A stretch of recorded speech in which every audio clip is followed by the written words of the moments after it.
Praise the lord. ఈరోజు మీకోసం జీవముగల దేవుని మాట, సామెతల గ్రంథము 3వ అధ్యాయము 5వ వచనము. నీ స్వబుద్ధిని ఆధారం చేసుకొనక నీ పూర్ణ హృదయముతో యెహోవా యందు నమ్మిక ఉంచుము. ఈ మాటను గురించి మనం ఆలోచన చేద్దాం.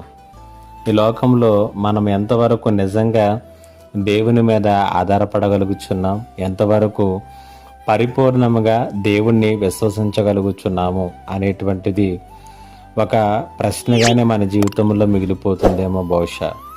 కాబట్టి మనము ఈ లోకంలో అన్ని విషయాల్లోనూ కూడా పరిపూర్ణమైనటువంటి ధైర్యంతో ముందుకు వెళ్ళలేకపోతున్నాం. ప్రతి విషయంలోనూ కూడా దేవుడు నాతో ఉన్నాడు అనేటువంటి నిబ్బరాన్ని కలిగి మనం లేకపోతూ ఉన్నాం.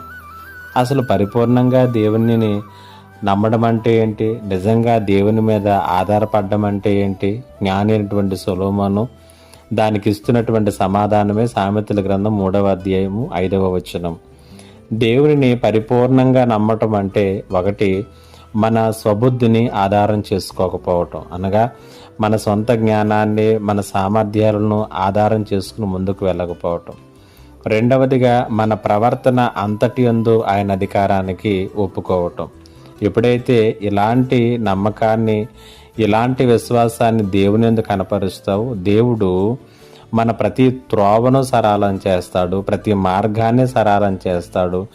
మూసుకుపోయిన ప్రతి ద్వారాన్ని కూడా ఆయన తెరిచి మనలను ఉన్నతంగా ఆశీర్వదిస్తాడు. ఇలాంటి జీవితం నీకు కావాలి అనుకున్నప్పుడు నీవు నిజంగా దేవునిని పరిపూర్ణంగా విశ్వసించటం నేర్చుకో. నీ స్వబుద్ధిని ఆధారం చేసుకోవటం మానుకో. ప్రభు ఈ మాటల చేత నిన్ను బలపరచునుగాక.